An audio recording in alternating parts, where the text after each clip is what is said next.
Hello বন্ধুরা, I am Soumi. আমার একটা নতুন ভিডিওতে তোমাদের সকলকে স্বাগত জানাই। আমার মামার বাড়ির ডে 3তে আমরা কি করলাম সেটা তোমাদের সাথে শেয়ার করতে আমি চলে এসেছি। আজ সন্ধেবেলায় এখানে পরোটা বেলা চলছিল। আমি পরোটা বেলছিলাম, মেখেছিলাম আমি, কিন্তু আমি পরোটা ভালো বেলতে পারি না, যার জন্য আমার প্রচণ্ড দেরি হচ্ছিল।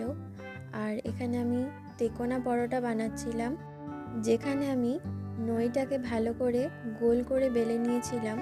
তারপর এর ওপরে ময়দা দিয়ে সেটাকে দুইবার ফোল্ড করে নিয়ে তারপরে আমি বেলছিলাম, যাতে পরোটাটা খুব সুন্দর খেতে হয়। কেননা এটাকে ময়দা না দিয়ে যদি বেলা হয় খুব মোটা হয়ে যায় আর জিনিসটা খেতে অতটা সুন্দর হয় না। কিন্তু ভিতরে ময়দা বা আটা দিয়ে যদি বেলা হয় তাহলে ভিতরটা ফাঁপা হয় আর খুব টেস্টি হয় খেতে। এক একটা স্লাইসের মতো উঠে আসে, যার জন্য খেতে খুব ভালো লাগে। এটা কিন্তু আমি জানতাম না, এটা আমার বাবার কাছ থেকে এই টেকনিকটা শেখা।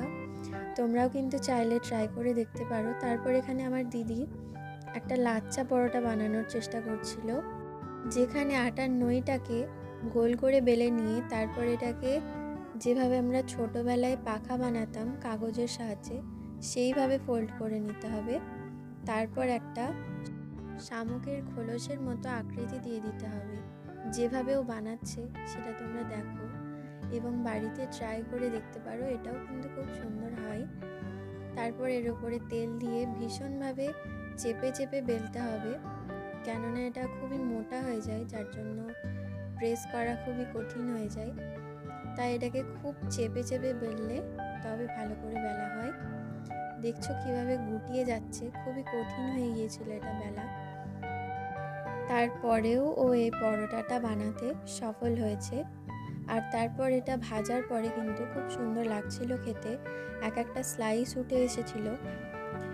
আমার ভিডিওটা কেমন লাগলো সেটা কমেন্ট বক্সে অবশ্যই জানিও, আর আমার পেজটা ফলো করতে একদম ভুলো না। তারপরে সব পরোটাগুলো বেলা হয়ে গিয়েছিল আর এখানে আমার মা পরোটাগুলো কড়াইতে সেঁকে নিচ্ছিল। এবার চলো তোমাদেরকে দেখাই একটা পরোটা কি সুন্দর ফুলেছিল। দেখো এই পরোটাটা কি সুন্দর করে ফুলে যাচ্ছে। বেশ লাল লাল করে যদি পরোটা না সেঁকা হয় খেতে কিন্তু খুব একটা ভালো লাগে না। তারপরে আমার মা একে একে সব পরোটাগুলো এভাবে লাল লাল করে ভেজে নিচ্ছিল। সেটা দেখতে দেখতে সব পরোটাগুলোই কিন্তু ভাজা হয়ে গিয়েছিল। তারপর এখানে আমার দিদি আলু ভাজা বানানোর জন্য আলুর খোসা ছাড়িয়ে নিয়েছিল।